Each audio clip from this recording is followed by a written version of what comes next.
Assalamu alaikum friends. In this short video of mine I will discuss the parasitology. Now what a parasitology is, it's the study of parasites. Today we will start a parasitology chapter, and in today's video I will just give an introduction to the parasites. So the parasites may be protozoa or metazoa. Protozoa are the unicellular, metazoa are the multicellular. Now metazoa are also called as the helminths or worms. Right now, the protozoa, which is unicellular, it is further divided into four groups: the sarcodina, sporozoa, mastigophora, and ciliata. Sarcodina are the amoebas, sporozoa, sporozoans, mastigophora are the flagellates, ciliata have group. In ciliata group we have ciliates. Now in metazoa is further divided into two. One is platyhelminthes, the other is nemathelminthes. Nemathelminthes are called as the roundworms. Platyhelminthes are called as the flatworms. Platyhelminthes flatworms are further divided into trematoda and cystoda. Cystoda are the tapeworms, trematoda are the flukes.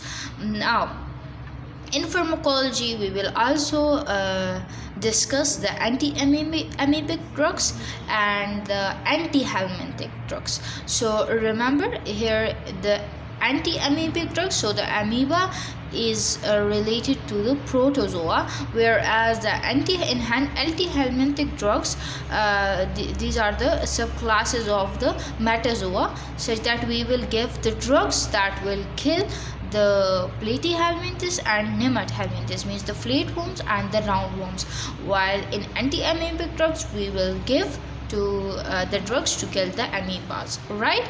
Okay. So platyhelminthes flatworms are further divided into trematoda and cystoda. Trematoda are called as the fluke, and cystoda are called as the tapeworm. In order to make you memorize, I will repeat once again. Parasitology is the study of parasites. Parasites are further divided into two groups: protozoa, metazoa. Protozoa is unicellular, metazoa multicellular. Metazoa are also called as the helminths or worms. Protozoa are further divided into four groups: sarcodina, sporozoa, mastigophora, and ciliata. Sarcodina are the amoebas. Sporozoa have sporozoans. Mastigophora include flagellates, and ciliates are included in ciliata group. Okay, in metazoa, which is the multicellular, further divided into two: platyhelminthes, nemathelminthes. Platyhelminthes are called as the flatworms, nemathelminthes are called as the roundworms.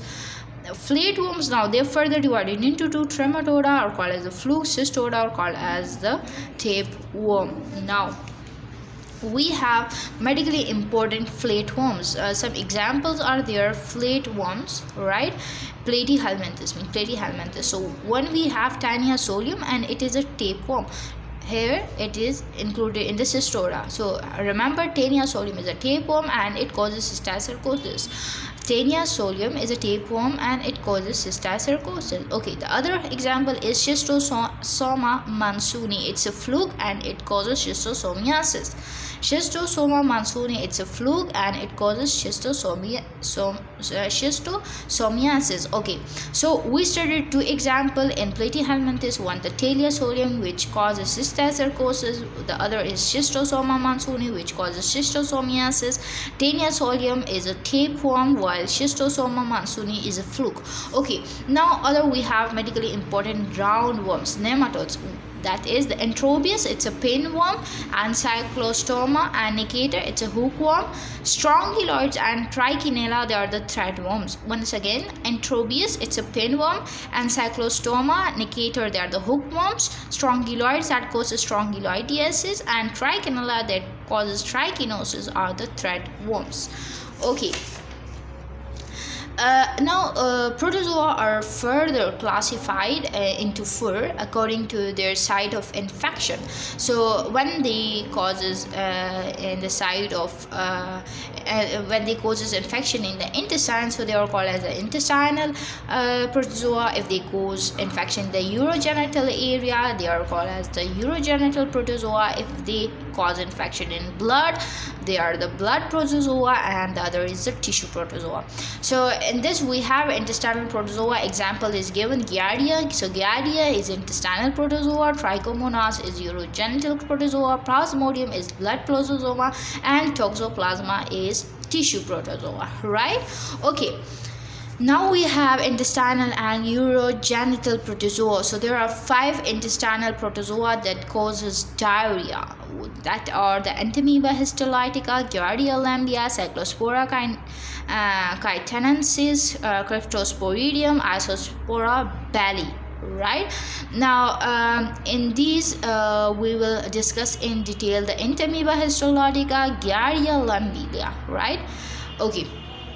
So they all causes diarrhea.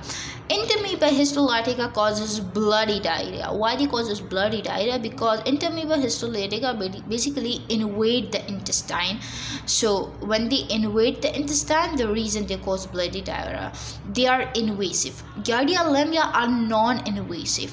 So the reason they are non-bloody diarrhea, they just cover up the intestinal wall and thus prevent the absorption of food, right?